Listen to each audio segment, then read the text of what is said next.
Hi, welcome to CNN Student News. We hope you enjoyed the Labor Day holiday and that you're all doing well. I'm Carl Azuz, kicking things off on this Tuesday, September 8th. First up today, anticipation over a pair of high-profile speeches from President Obama this week. Tomorrow night, he's going to be talking to Congress about health care. But today, the president's focus is on education, and he's talking about it to you. He's making a back-to-school broadcast online directly to students. But this speech has raised some controversy for a couple of reasons. First, some people are concerned about the president talking about political issues in public schools. Education Secretary Arne Duncan says the speech isn't about politics, and he's pointed out that it's not unusual for presidents to address students. But another concern was about some lesson plans that the Education Department created to go along with the speech. Critics felt that part of the original plans were focused more on how the students can help the president rather than how they can help themselves. Those plans have since been revised, but Nicole Collins has more on the debate over the president's address. My rights as a parent are being circumvented. President Obama's planned speech to the nation's school children sparked anger among some parents who worry the remarks are more about politics than education. Thinking about my kids, in school, having to listen to that just really upsets me. But Education Secretary Arne Duncan says the controversy is silly and that the speech is meant to encourage kids to set goals and have a strong work ethic. The president's whole speech is about asking students to take personal responsibility for their education, really challenge them to work hard every day. Duncan cites a 30% high school dropout rate in the United States as further motivation to reach out to the nation's students. We have a dropout rate that's unacceptable, and having the president challenge the nation's youth, I think, is a really positive thing. Minnesota's Republican Governor Tim Pawlenty says he's concerned about the speech being disruptive to the school day and about it being done in an appropriate manner. Trust and hope that the White House will have a content that is not political and they're not using the public school infrastructure for that purpose. The president's speech will air online. The Education Secretary says watching it is voluntary. School districts in a number of states have decided not to air it in their schools. All right, one thing we love to do on CNN Student News is to send you to our blog. You've heard both sides of this. What do you think? Are you planning to watch the president's speech? Does it matter that he's specifically addressing students, or does it seem like just another speech to you? And what kind of impact do you think this will have, if any? We'd love for you to weigh in with your thoughts and only your first names at our blog. You can find it at cnnstudentnews.com.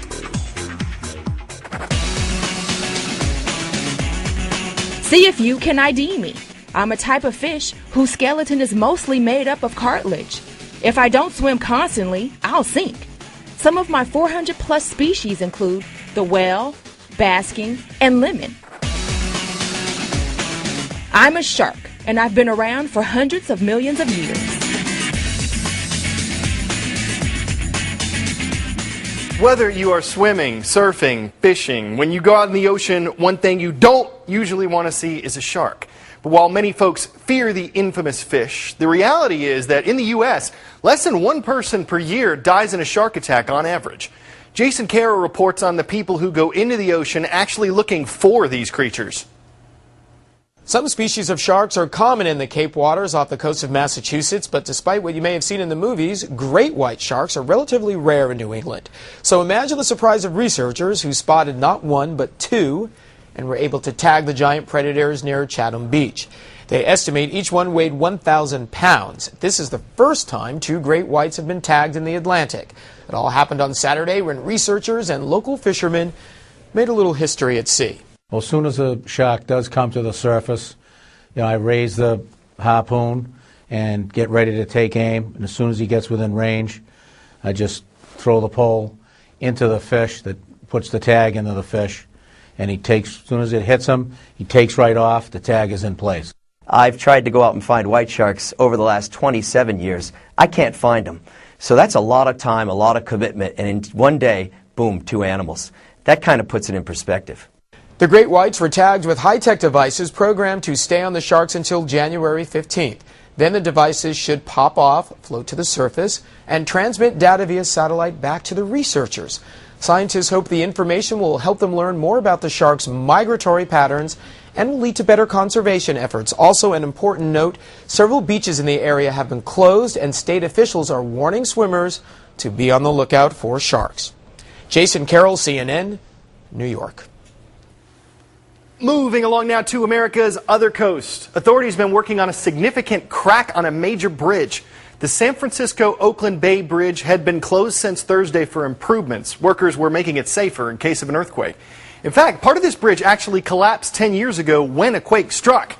The crack was found over the weekend, and last night officials were doing all they could to get this thing repaired ASAP. That is because about 280,000 vehicles roll across this bridge every day.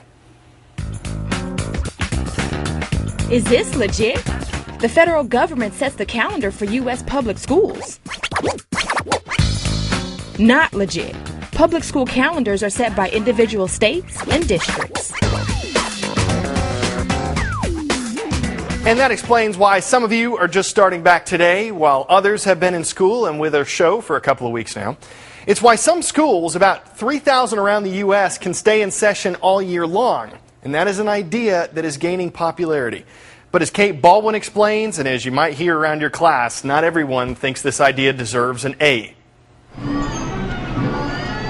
While most students were off enjoying summer vacation, schools like Barcroft Elementary in Arlington, Virginia were open and bustling with activity.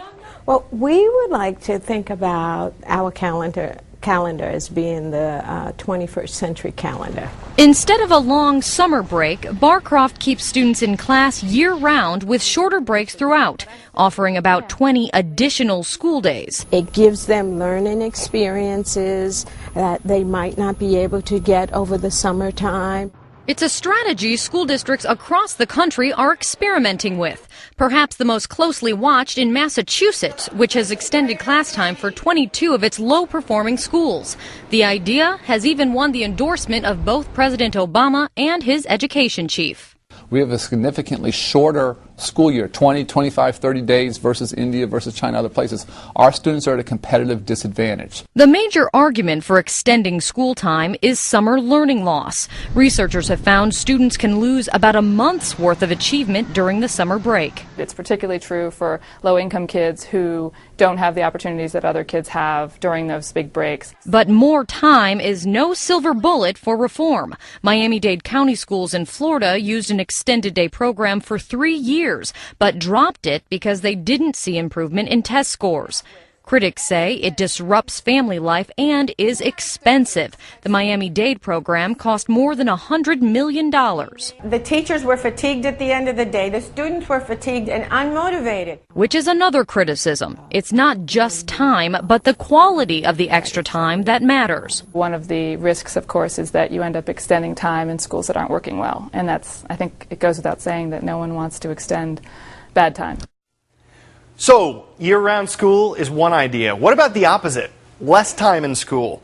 That's what a lot of districts are doing, canceling one day of classes and moving to a 4-day school week. The reason behind this, money. For example, schools in Georgia's Peach County needed to cut $800,000. Switching to a 4-day week will save about half of that. Less school might sound great to you, but not to everyone. It means parents are going to have to figure out where their kids will go in the day they're not in school. And remember, in that last report, the idea of learning loss when you're not in class, it's the same concern around the 4-day week. Well, finally today, we'd like you to unleash your inner geek. This is something we should all be concerned about. Alien invasion.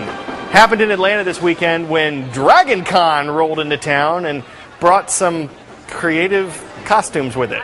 The sci-fi and comic convention always has an interesting cast of characters. Interplanetary predators, yep. Old school robots, People willing to paint their face blue for no apparent reason, got that too. Even a Sith Lord couldn't stay away.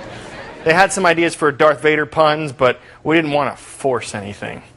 Wookie here, we've reached the end of today's show. I didn't write these, I promise. We will be back again tomorrow. We'll see you then.